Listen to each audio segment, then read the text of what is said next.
So I've gotten some comments from some folks recently saying that they've compressed their powder to the same density that we typically use, which is 1.75 grams per cubic centimeter. And they're still 5 grains shy when they measure out 50 grains and then weigh it. They'll be around 45 grains. Now, typically, if you're actually compressing your powder well enough, 1.75 and up mostly, I don't like to go really above like 8.2, but we always shoot for 1.75. But if you're compressing your powder to 1.75 grams per cubic centimeter, and you're not glazing your powder or not glazing it enough, you might find that you'll be a few grains shy, anywhere between 5 and maybe a little bit less in the 3F department, that is.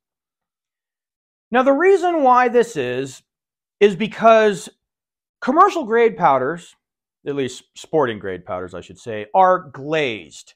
Now, what that means is they take their powder that is sorted and they put it in a big wooden barrel, and it's big, like the size of a truck or something, and they turn it slowly without any media. It's just the granules of powder rubbing on themselves, and it actually polishes them because those granules, before they're polished, are very porous and very jagged. And so you might find that when you measure out 50 grains of powder that's not glazed, you'll be 4 or 5 grains shy. Now, that's not the end of the world. That's easy enough to fix. But really, it's mostly because you're just not glazing your powder or glazing it enough. Let me show you what I mean. All right, so I have some 4F mixed powder. This is any powder that we make that gives us at least GoEx performance or better. And we just mixed it all together there, and it works out fine. And then I have some Schutzen 4F in here. Now, hopefully you can see the difference there, that the Schutzen over here on the left is shinier than my stuff over here on the right. And the reason why that is because I don't glaze my 4F. I don't find it necessary. I do glaze all my other powders, but I don't bother with 4F. But sometimes what I've found, when you're not glazing your powder or glazing it enough, is you might come up a little shy on your volumetric measure versus the weight. So let's put our volumetric measure right there at 50. And let's weigh some out. So we'll just pour that into our measurer there, card it off, and then we'll weigh it. And that comes out to 45.3. So as you can see, we're about 5 grains shy, even though, again, we're right there at 50. Now, let's try some of this 4F Schutzen here. And we'll just do the same thing. Fill up our measurer.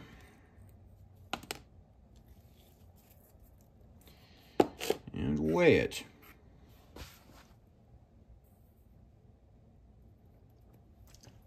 $49 grains. So even this stuff comes 1 grain shy, which is pretty acceptable in my book. So our powder is 4 grains shy in the volume and weight department. And the reason why that is because this stuff is not glazed. So one way that you can get around this is, again, we'll make sure our measure is set right at 50 grains. And we'll pour that out here. You could over pour it some and then tap it and try and get it to settle until it doesn't settle down anymore. We'll card it off, and then we'll weigh it again.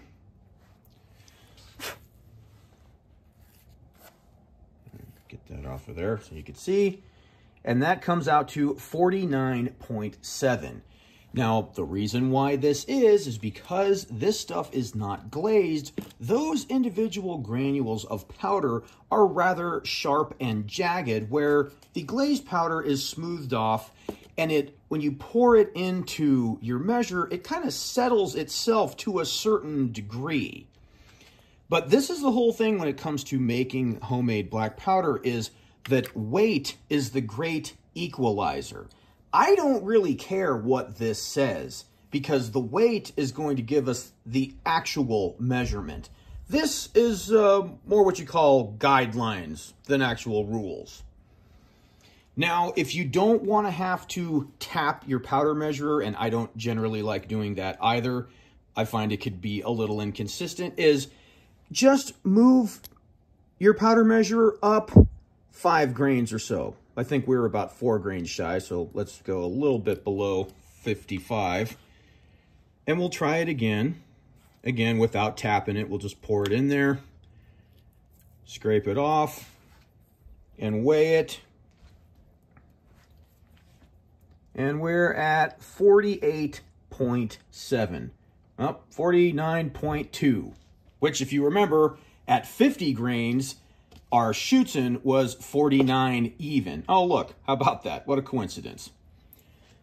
So, this is why I check every batch of powder I make. I always make sure that the weight is at least pretty damn close to the volume. Now, again, this is non-glazed powder, so let me show you some glazed powder of mine, and we'll see how that does.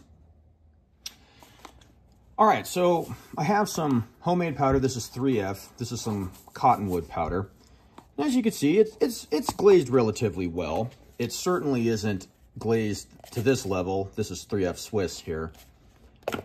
But I found that in order to get that level of glaze, I have to run it for like 24 hours, and I just find it's really not necessary. So we have our measure set at 50 grains. Measure some out here.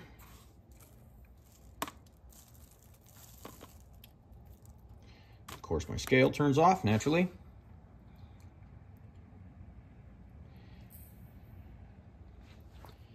And that is 49.3. Now let's try the Swiss.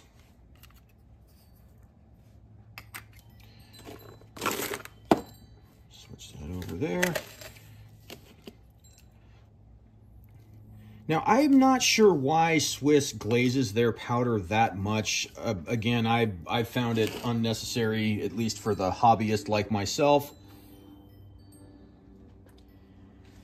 49.5. So both of these powders, even though this is glazed much more shiny than mine, are practically the same.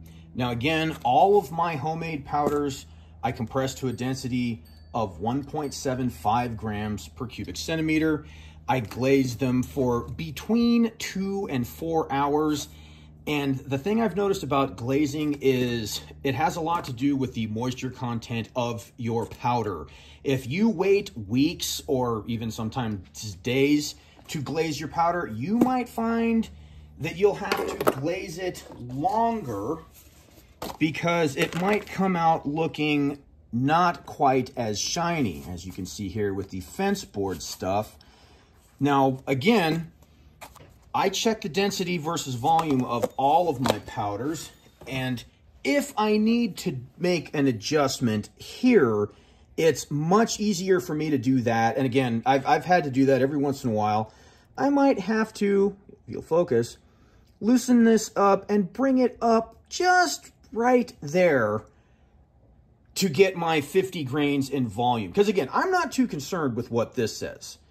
The weight is really the great equalizer when it comes to homemade antique muzzle loading propellant. And that even goes for if you're making screened powder. All right, so we'll put our measure back right there at 50. And this is screened powder. If you're wondering what screened powder is, it means it is not compressed like this. It is not pucked. Screened powder is where you take your powder right out of the mill, you wet it with either alcohol or water, and you roll it into a big ball, and you grate it through a screen. It is not compressed at all. So let's measure out 50 grains of powder with this, and we'll weigh it and see what we get. 31.9. Now that would be a problem. You're 18 grains solid shy of the 50 grains it should be. Of course, if your compressed powder is roughly between 1.75 and 1.8 grams per cubic centimeter, and it is glazed at least remotely well. So if you wanted to adjust this to run actually 50 grains of weight, again, I don't care what the weight, what the volume weight is, it would be pretty easy to add powder here until you get to 50 grains.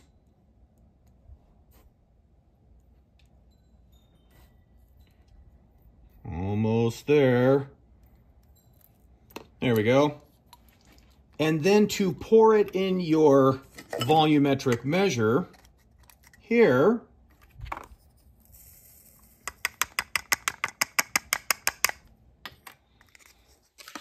and bring this up here. If I can do it without spilling it all over the place. Someplace right about there, I would imagine.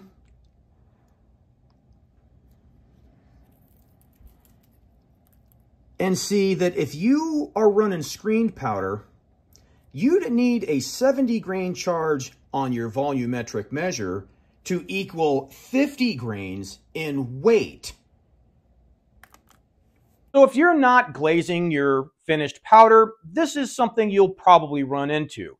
And there have been some people that seem to think that I'm lying or cheating, that I'm getting away with it or something, and it's not. It's just because I glaze my powder. And every once in a while, even though I do all the math, oh, do you want me to go over the math on the density? Maybe that'll help. Because people ask me all the time what pressure I use to press those pucks, you know, when I'm pressing them. And I don't bother with that at all. I calculate the density from the dimensions of the puck and the weight. So my pucking die measures 30 millimeters in diameter. And I scribed a line on the piston that's 30 millimeters tall. And I will weigh out 37.1 grams of powder that just comes out of the mill with a little bit of water wetted to where it doesn't make any dust when you move it around. I'll take 37.1 grams of powder, I'll pour it in there, and I will compress it down to that 30 millimeter height line. So 30 millimeters wide, 30 millimeters tall, 37.1 grams in weight equals 1.791579 or whatever grams per cubic centimeter. That's how I calculate the density. Now, if you're not going to glaze your powder or you just don't care, you could compress it a little bit more, get it closer to 1.8 or 1.82, maybe something like that. If you don't want to glaze your powder, then you might only be 1 or 2 grains shy, or maybe you'll be right on the money. But I still recommend at least glazing your powder a little bit. It really doesn't take much more than a couple hours to at least get it smoothed up a little bit.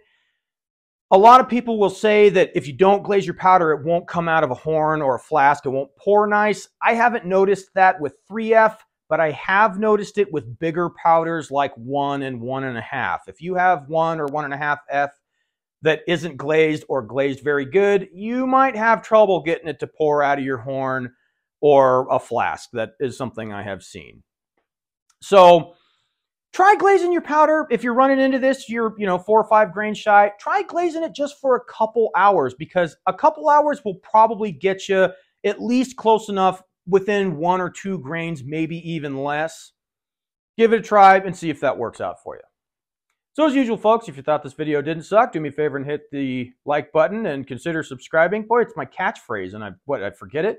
So as usual, folks, if you thought this video didn't suck, do me a favor and hit the like button and consider subscribing. And if you did think it sucked, go make your own damn video.